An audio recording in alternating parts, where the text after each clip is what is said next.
So I want to remind everybody that if you care about electoral politics, the two parties are a complete waste of time.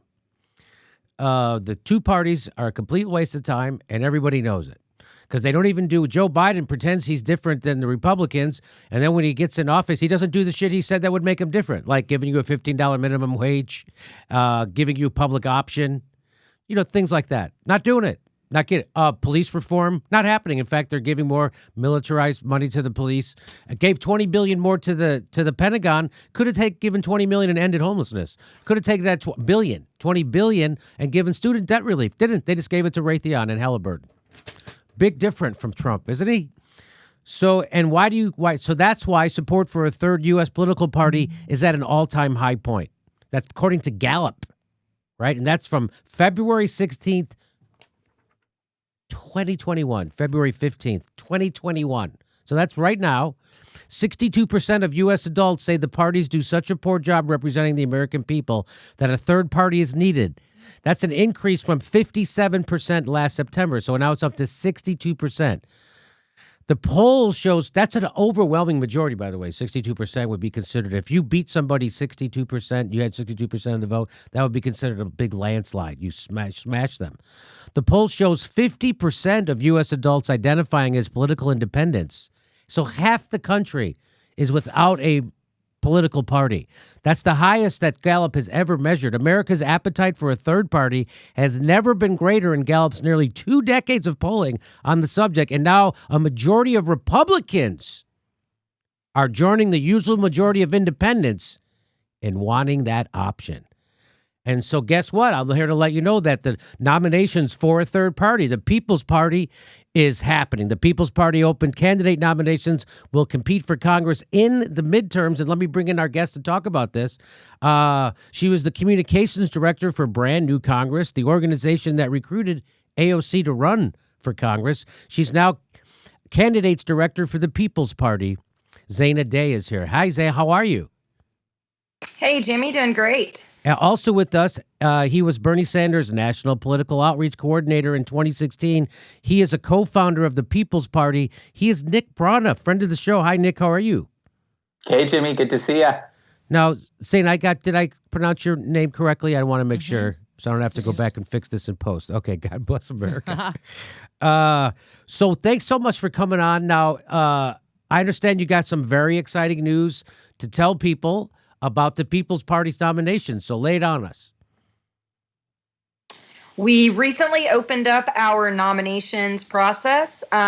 We are looking to run anywhere from a dozen or more national candidates for congressional level.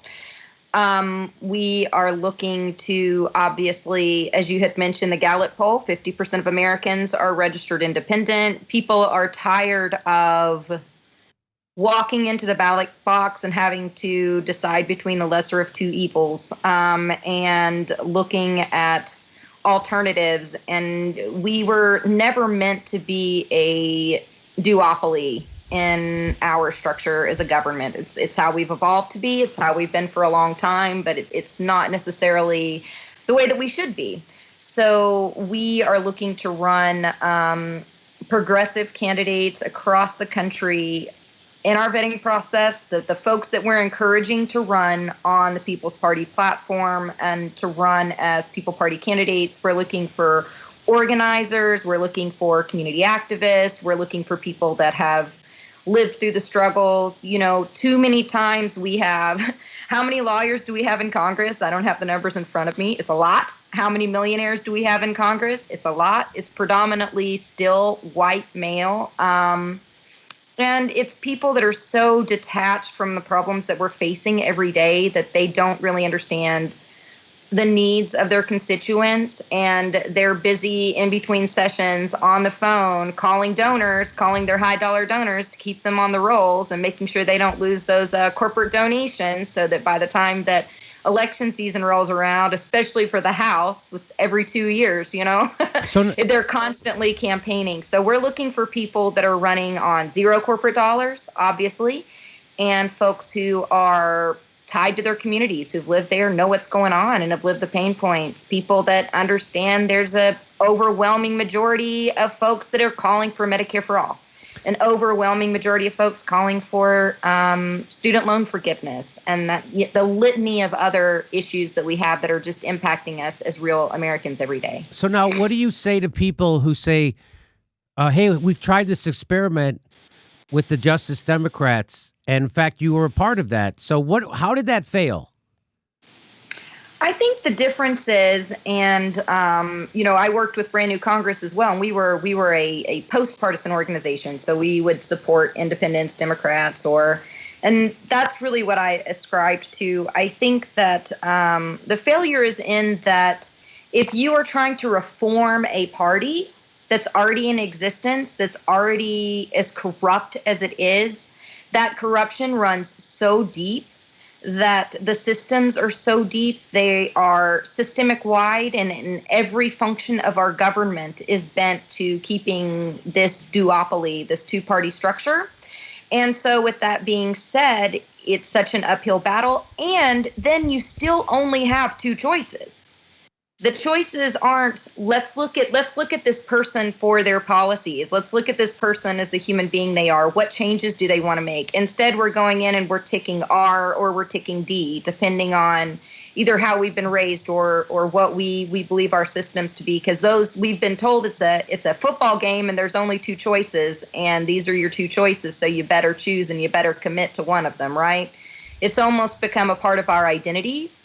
And so that's why I think reforming one particular party can never work. And we also see the pressures of the party will bear down on people once they get into office and can actually shift who they become once they're in office. There's story after story over decades of people who started out running with good intentions, who end up bowing to the incumbent protection machine to keep themselves and their buddies in office in the positions that they're in, because they're trying to preserve the power of the party that they're running under. And so what the project you're involved with now, as opposed to Brand New Congress or the Justice Democrats, that what makes it different is what?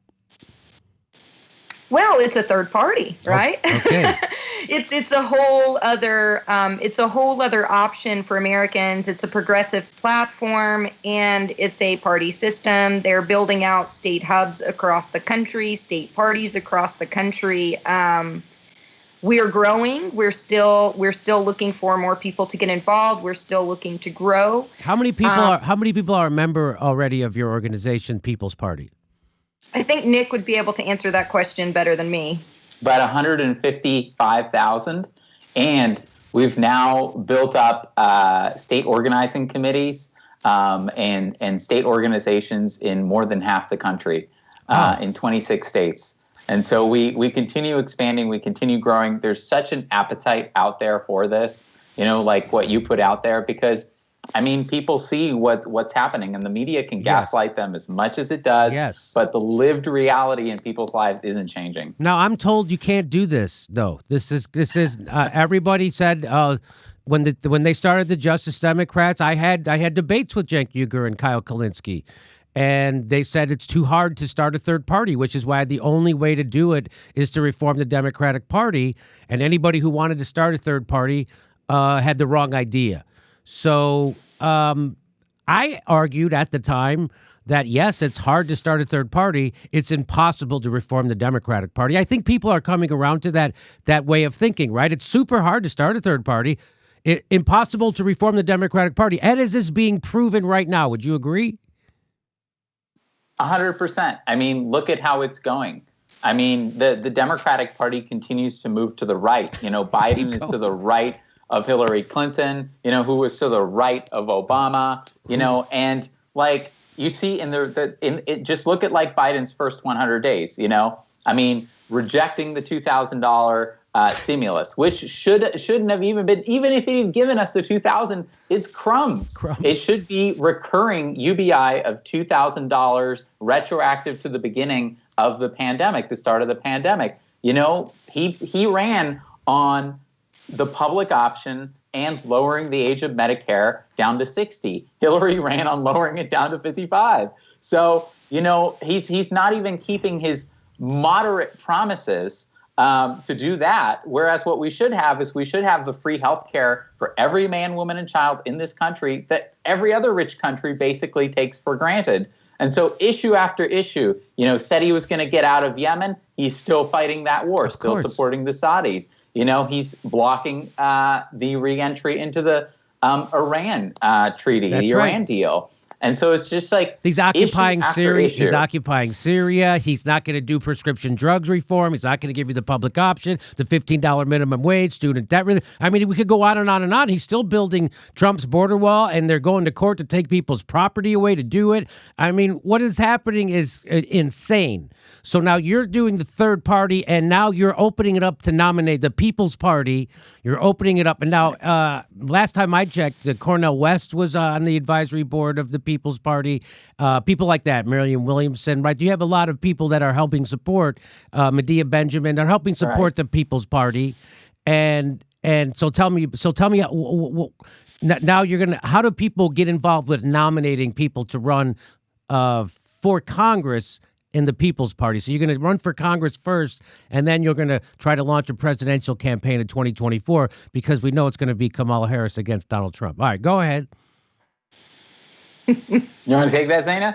Yeah, I could take that. I just want to say one other thing about the two-party system. It's already been proven. We're seeing it again right now. In 2008, for 2 years, we had the House, Senate, and the presidency. Obama ran on promises for student loan debt forgiveness. He was elected on universal health care for everybody, and Biden was a part of that administration.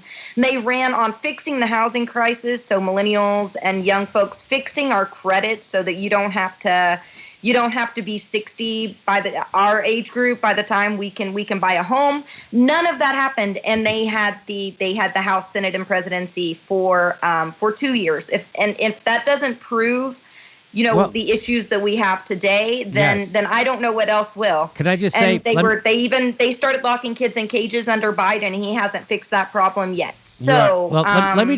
Can I just add? Those are the issues. Let me just add to that too. When Barack Obama ran for president in 2008, and I have the videotape, he said, "I will not pass a health care bill unless it contains a public option." That was 12, 13 years ago. Joe Biden ran on it again, still not doing it. So we're gonna go on to a whole generation is gonna go by without us getting a thing Barack Obama promised us in 2008 when they had complete control of government. They had a filibuster-proof Senate, they had the House, and they had the White House, and they didn't give us any of that stuff. What did they do? They gave trillions of dollars to Wall Street, kicked 5.1 million families out, and they passed a giveaway to the health insurance companies, which left out 30 million people fully and 80 million people underinsured. That's what they did when they had complete control of government. Yeah. And so now they have complete control of government again, and they're doing it again. They're not giving us a public option. They're not giving us anything. They're giving more. $200 billion went right into the pockets of Aetna and Blue Cross. That's who they're giving money to. And so now tell me about the nomination process and how do we do that? Absolutely. You can visit our website and visit peoplesparty.org/nominations and submit your nomination. There's 2 different ways you can nominate. So we're asking folks to fill out an application if you think you would be a great candidate. If you think you want to run for a local seat, go ahead and put that down. Let us know. Let us know if you want to run for Congress. Let us know if you want to run for Senate. We're also going to be involving our state hubs in this process. So it's going to involve not just me and Nick Brana, but a lot of people in this process to get their feedback, to set up training for candidates, to make sure that they have the support that they need to run for office, and to make sure that we are a people's party, to make sure that folks are included in this process. The second way is if you know someone that you would like to run, a community member, an organizer, someone that's doing the work on the ground that's inspiring you every day, whether they're building a food bank, whether they're your Little League coach, whether they are someone who has been organizing protests like those for Black Lives Matter, whatever it might be. If they are involved in your community, you feel like they're a strong leader. They don't have to be a celebrity, but you can nominate those as well. But if it's somebody you just know who you are like, man, I wish that they were our representative. Fill it out. Let us know about them. Take a few minutes, and so those are the two types of nominations that we're taking. You can nominate yourself. You can sign up, or you can nominate someone awesome that you think would be a great representative. And what are the states? Are there certain states you're fielding nominations in? We are currently working through that process right now. Yeah. Oh. It's every state. We've already had more than 200 nominations come in, including you. Who would have known?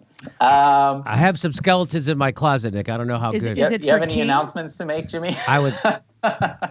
If you guys, do they have a king? I'd like to run for king. Yeah, Other than that, king I don't is think. I'd like to run for king. But I think Jeff Bezos is occupying that position. You're right. That's right. So every state in the union, and then and you're going to wheel it down to like 12 candidates or something like that. A dozen candidates is what we're looking for in Congress, and along with perhaps one or two for the Senate. And electing people from an independent party, especially an independent party on the left, to Congress and to the Senate hasn't been done in decades. And so when we are able to do this, because we are not just looking to put these candidates forward, they're going to be the heart and soul of the People's Party, the real face of the People's Party, and so it's a big responsibility. But we're looking to actually train them, provide them the support that they're going to need, communications, organizing, lots of different things, how to fundraise, helping them with getting staff, helping them with getting consultants, everything that it takes to run a successful candidacy. We will help with that. What we need of everyone who's watching, who's listening, is to go and nominate either yourself if you think you'd be a good People's Party candidate, or nominate someone who you believe would be a good candidate to run. A community leader, as Sana said, someone we're looking for people who have already, shown a dedicated interest to helping their communities and who are fiercely committed to those policies that we stand for as the People's Party. And unlike other parties, this is really important to note. One thing that we've discussed heavily is that we will be, as a party and as a community, holding our representatives accountable once they are elected to the platforms that they're promising to serve under. Anyone can run under a party, but it is the party's responsibility to hold those people accountable. It's our responsibility as constituents and voters to hold those individuals accountable to the promises that they make to their constituents. And that's a discussion we're going to be having with any potential nominee, with anyone that's going to run on our slate, with an understanding that, hey, there's accountability that's wrapped into this, as well as a value set that we are planning to move forward with as a party. Because what's the point if we're not going to hold our people accountable? As we've seen over and over again with both party structures, there's absolutely zero accountability to the public, and that's one of the biggest problems we have. Well, I remember AOC saying famously that she's a member of an organization that holds her accountable, and that was the DSA, the Democratic Socialists of America. But of course, they're not doing anything of the sort. As of what the DSA is doing is punching left and punching down at podcasters who are pointing out that the DSA is not living up to its own charter. That's what's happening. And right now, it's nice to see it moving for the People's Party. Has about 50% more members than the DSA. The DSA is a little under 100,000. You guys have 150,000. I think people are sick and tired of sheepdog organizations for the Democratic Party, which is what it looks like. And I'm sure a lot of the people who are members of the DSA are good people, and they would like an actual organization to actually advocate for them and hold people's feet to the fire. But that is not the DSA. The DSA is just a controlled opposition, and that got revealed 100% during Force the Vote, and they continue to do so. Our next story is about how the vice chair of the DSA is punching down on a podcaster and on whole Washington who are trying to get Medicare for all in Washington State. But anyway, that's another story. So, and of course, with any organization, there are growing pains. There are people who are upset with the progress. They think it should work another way. People are going to be screaming about it, especially on the left, right? Because when you try to organize on the left, they say it's like herding cats. Okay, and on the right, everybody, if you're a corporate Democrat, everybody falls in line. Even AOC, Pramila Jayapal, Ilhan Omar, Ro Khanna, they all got their mind right. Right, so if you're a corporate, if you're a right winger, which is what the Democratic Party is, it's a right wing party, that's AOC's own words. But now we're real lefties, so I just want to remind people that there's going to be probably lots of problems, right? A lot of arguing, but there's a difference between infighting, right, and exposing people for being nefarious, right? So infighting is when we share the same goals and we just have different strategies to get there. That's infighting, and that's okay. But there's another thing, bad faith arguers. That's a totally different thing.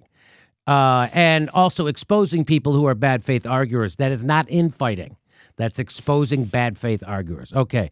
So how is that going, by the way? How is it? A lot of bumps in the road getting moving for a People's Party going? Well, not everyone is ever going to agree with one approach.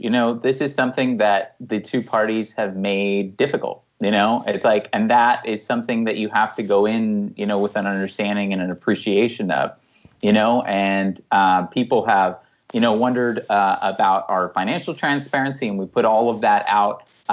We take no corporate money, and it's on our website for everyone to be able to see.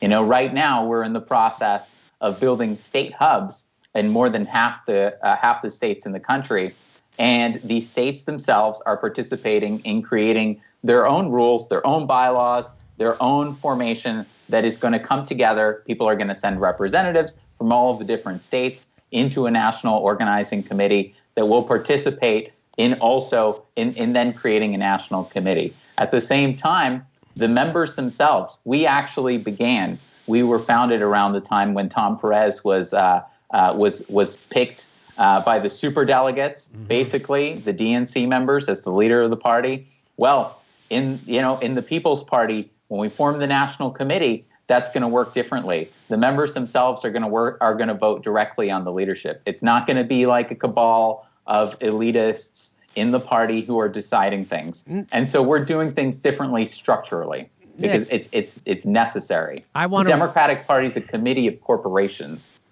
I want to run for a super delegate in the People's Party, and you're telling me I can't do that? I'm more important that I think my vote should count for 10,000 votes. I mean, why shouldn't it? Isn't that what democracy is all about? Listen, you guys are, so I just want to point out that, would you describe the way you're trying to organize this party as more along class lines than traditional political left-right lines? It is the 99% versus the 1%. At this point, there's a few people who are holding all of the wealth, and they're continually marginalizing everybody else. And then there's just these other people, like there's three people right now: Bezos, Zuckerberg, and Bill Gates, who have as much wealth as the bottom half of the country combined. And so it's an absolute out of control plutocracy. And we welcome anyone who wants to organize with the People's Party into working with us, because we have to be able to come together around these kinds of labels and artificial divisions that people have created in order to prevent us from forming an actual coalition that can defeat these two parties. Keeping us divided in this way, that's exactly how they manage to win. That's how they maintain their power. That's right. And anybody to the left of Hillary Clinton, Tom Perez, or Chuck Schumer or Nancy Pelosi gets called a white supremacist, gets called a sexist, gets called a misogynist.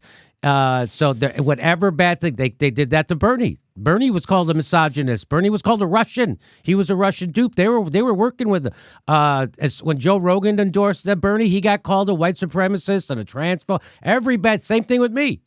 So as soon as I spoke out against the war and I got to the left of the Democratic Party, that's what they do. So they're going to do the same thing to you. They're going to say your organization is propping up all the horrible things in the country, and they're probably going to print that on the front page of the Washington Post. I mean, if my history is informing me correctly, they're probably going to do that.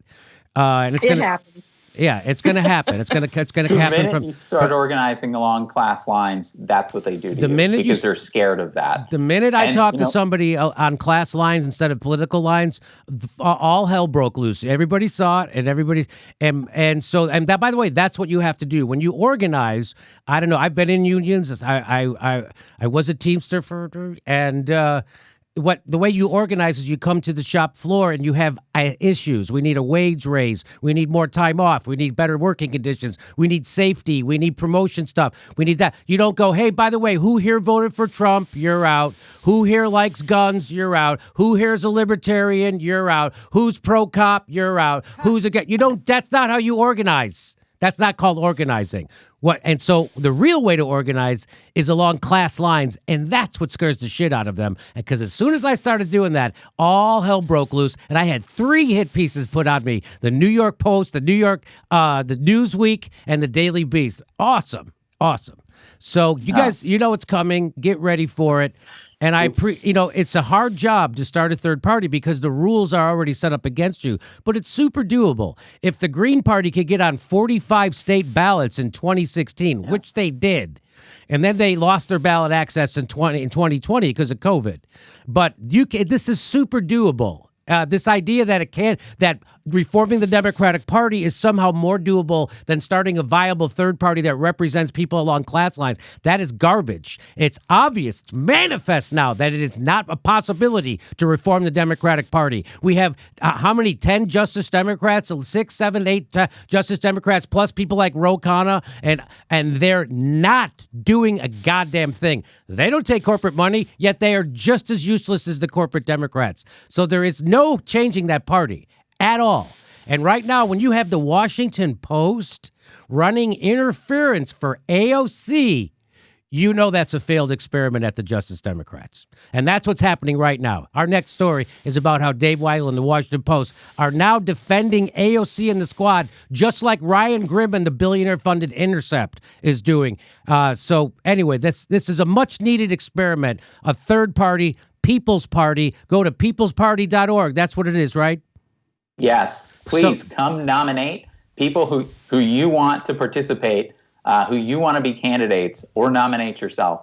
And we are targeting people from marginalized communities. We're targeting. I would say we're organizing as much around class as we are around pain points and the people who have lived the struggle. And we understand that there are different types of struggles in this country, and we are looking for representatives who have lived those real struggles. We're looking for people that have fought for marginalized communities. We're looking for people that have lived through and understand what it's like to be without privilege their entire life. And we are looking to run those people, and we're looking to do it intentionally. And so I think as much as class, where we're organizing around pain points in my view. And people can register. Is there instructions at thepeoplesparty.org on how people can register at the party? Yes, absolutely. How to sign up to volunteer, how to sign up, how to donate, and so we are already, as the People's Party, we're still getting set up everywhere. But we're already raising more than the Green Party, for example. We've got Dr. Cornel West, Chase Iron Eyes, Chris Smalls, Medea Benjamin, Representative Mike Sylvester in Maine, Ron Flacone, so many different people involved in building this because this is absolutely necessary now, as you've said. And something else I want to point out is that the two parties that in ultra gerrymandering the country, they have actually introduced a vulnerability to an independent party because they have turned many of the districts across the country, most of them actually, into one-party districts, fiefdoms. And so that means that in a whole bunch of districts, there's only about 35 competitive districts around the country. And so in every other district, people don't even compete. That often the other party, the Democrats or the Republicans, don't even run a candidate because it's so lopsided for one party. But that means they've done that to entrench themselves, of course, the representatives in those districts. But it means that we can come into those districts and we can be the second party guaranteed to be in the general election because the Democratic Party won't be able to cheat us out of the primaries, as is their number one mechanism of preventing progressives from actually getting to a general election audience. And that's part of the advantage that we have as the People's Party. ThePeoplesParty.org. Go there, nominate someone to run for Congress. Go there, sign up, volunteer, learn more about it. You can donate also. Zaina Day, Nick Brana, thanks so much for starting this third party. We really need people, professionals who know what they're doing to get on this, and so thanks for doing it. Thanks for taking all the slings and arrows that's going to be coming your way from the corporate media and from the shit libs and the Democratic Party. You know it's coming. It's already happened. So, I can't wait for the hit piece, and Dave Weigel's going to write about you, and the hit piece that Ryan Grimm is going to write about you, and it's coming. It's coming. Go ahead. We welcome their hatred. It was great to share that ridiculous Daily Beast article with you. Oh, yes, that was. Right. So it's coming. But so I just want to warn people. And then when people see it, if I warn them and then they see it, they giggle. They get to giggle about it instead of being upset about it. So anyway, thanks very much for coming on, and we'll have you back on soon to update the progress. We need a third party, the People's Party. We need to be organized around class lines, and it's us against them. It's the 99% against the 1%, and anybody who tells you different is lying. Hey, everybody, this is the part where I tell you where all our live shows are, but there aren't any. And then this is why I tell you to join our premium program and get extra content, but nobody's got a fucking job. So just enjoy the video.